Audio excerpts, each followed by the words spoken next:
Pemirsa, sosok Pangeran Suryenglogo mungkin masih asing di benak Anda. Pangeran Suryenglogo merupakan adik dari Pangeran Diponegoro yang ikut andil dalam menumpas penjajah pada masa itu. Seperti apa kisahnya kita akan bahas dalam Hasanah Budaya, memotret budaya dari berbagai sudut pandang.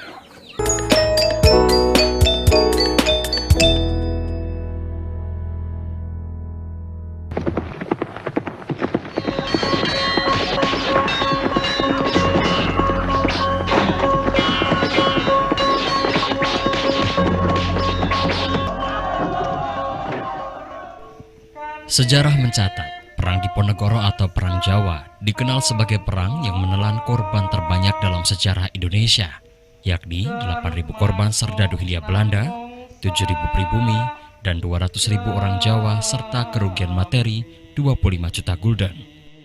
Pangeran Diponegoro sewaktu dilahirkan bernama Bendoro Raden Mas Mustahar, kemudian diubah menjadi Bendoro Raden Mas Ontowiryo.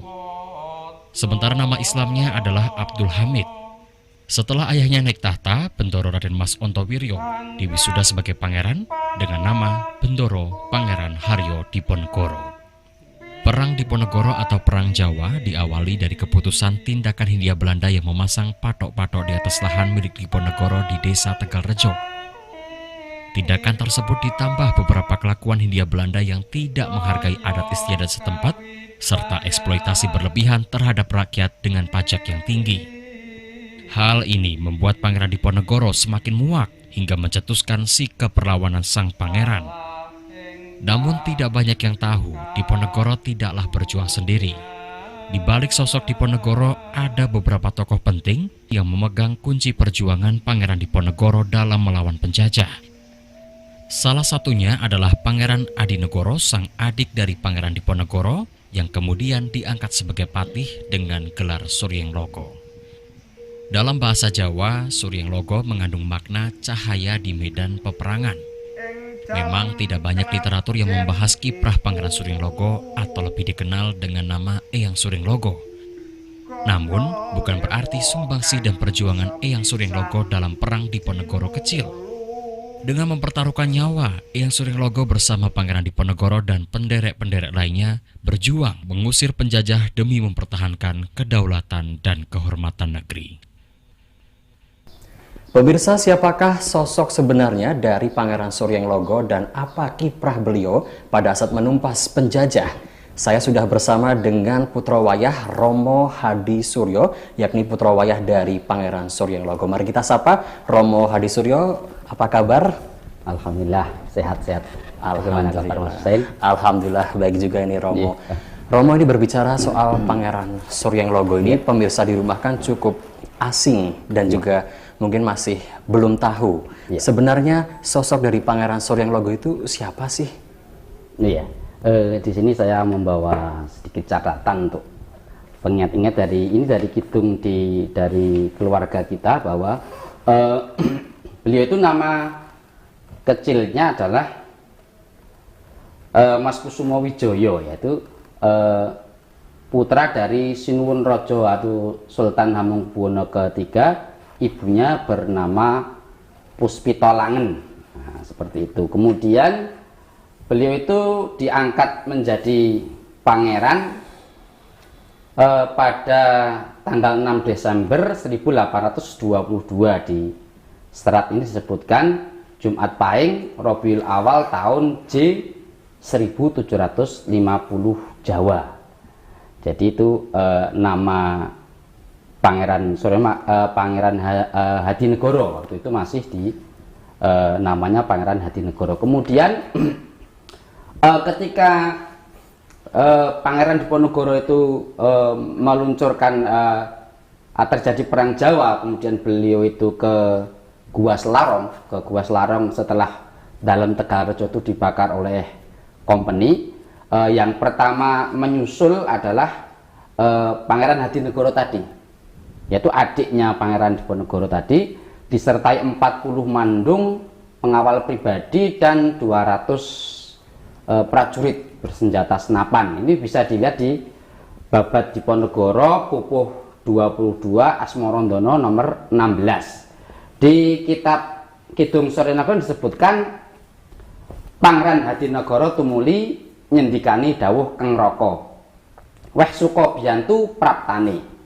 Nggih, tandha bektinipun sarta lan turut ing prang sabil ngluwari tanah Jawa king kumpeni iku kafir lan murtad kang nyata ing sadaya arsa dipun kuwaosi tekeng Pranatagama. Jadi di sini disebutkan Pangeran Hadinegara ini menyusul kakaknya Pangeran Diponegoro dengan mandung dan pasukan ke Selarong.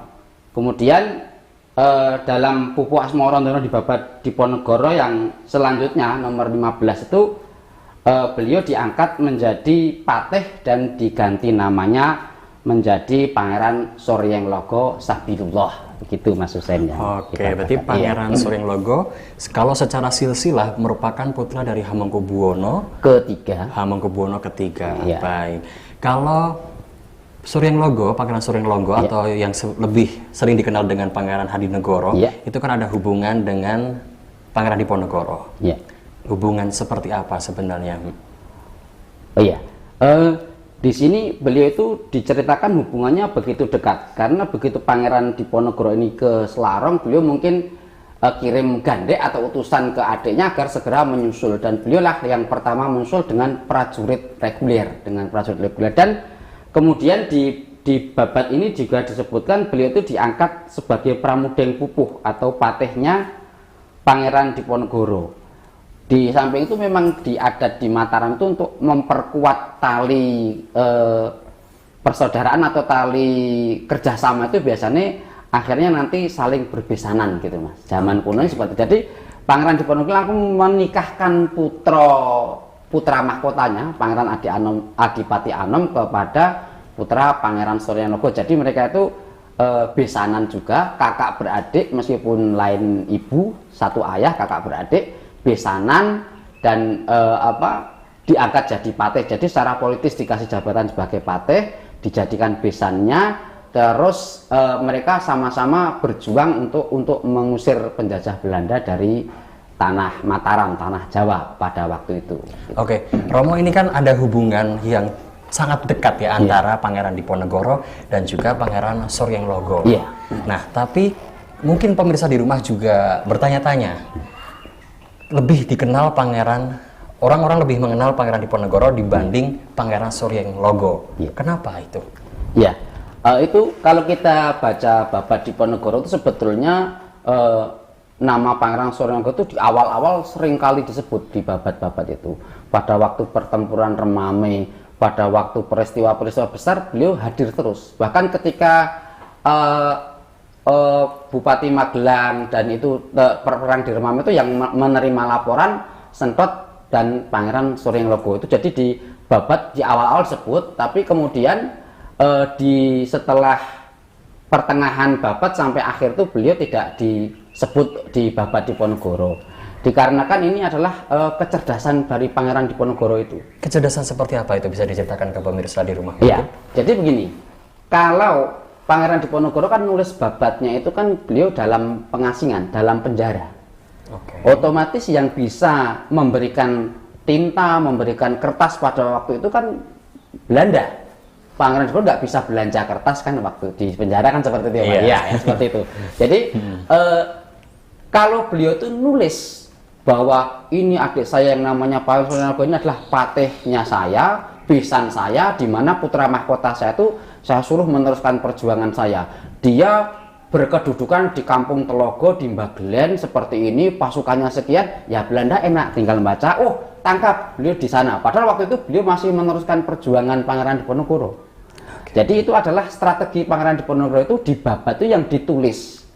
Jelas-jelas ditulis di babat itu yang sudah gugur di medan perang, yang sudah menyerah, atau yang sudah balik tinggal. Itu yang dicatat secara di Babat Diponegoro secara terang, secara terawoco. Pak Kanjeng Pangeran menuliskan misalkan Pangeran Ngabe itu bersama putra-putranya gugur di perang Bukit Kelir atau di mana. Itu dijelaskan rinci. Kalau yang masih hidup, masih meneruskan perjuangan, ya nggak ditulis lah. Kalau ditulis ya ketangkapan seperti itu ya Mas. Iya kan seperti itu ya. Logis. Baik, kalau Romo, berarti Pangeran dari Suryenglogo ini merupakan patih ya, waktu Iya, perannya patih, adalah iya. patih. Selain patih, peran apa yang diperankan oleh Pangeran Suryenglogo pada masa itu? Ya, pada di babat ini disebutkan bahwa waktu itu beliau kan mengawal putra mahkota Pangeran Adipati Anomnya Pangeran Diponegoro yang dipersiapkan untuk meneruskan tahta Pangeran Diponegoro apabila waktu itu beliau berhasil dalam perjuangannya untuk memerdekakan Belanda dari tanah Jawa. Kan harus ada penerus, Mas, harus ada putra mahkota. Beliau ini kan besannya, berarti mertuanya putra mahkota. Beliau disuruh mendidik, membimbing itu karena keahlian beliau dalam militer dan politik. Beliau diangkat jadi patih kan pasti beliau ini kan ahli militer, ahli politik. Ya seperti Pangeran Suryenglogo. Jadi dia disuruh membimbing putra mahkota ini yang menantunya ini untuk kemudian meneruskan perjuangan Pangeran Diponegoro kelak begitu. Oke. Romo ini kan busana yang digunakan Romo ini kan mirip-mirip sama Pangeran Diponegoro ya? Iya. Betul? Iya, hampir Oke. seperti itu. Apakah sosok dari Pangeran Suryenglogo juga penampilannya seperti ini atau gimana?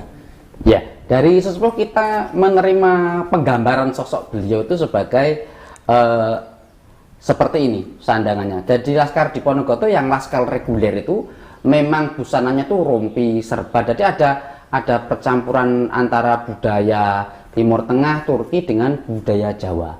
Tidak hanya dalam itu, dalam persenjataan, dalam militer itu juga ada semacam perpaduan budaya dari luar sama budaya Jawa. Jadi memang seperti itu. Ada kita lihat lukisan Pangeran Diponegoro kan juga berserban, juga pakai gamis, pakai sirwal, pakai celana panjang. Itulah ikoniknya beliau waktu itu. Memang beliau mau mendirikan kesultanan baru yang nanti budayanya apanya itu tidak 100% ngikut yang Mataram yang sudah, tapi mungkin ini Banjaran atau gaya baru yang menerima pengaruh dari Timur Tengah atau dari Turki begitu maksudnya. Oke, Romo, selain pakaiannya berarti ada banyak peninggalannya ya? Iya. Betul ya? Nah ini kita mungkin bisa dibahas di segmen berikutnya dan sesaat lagi tetap di Hasanah Budaya, memotret budaya dari berbagai sudut pandang.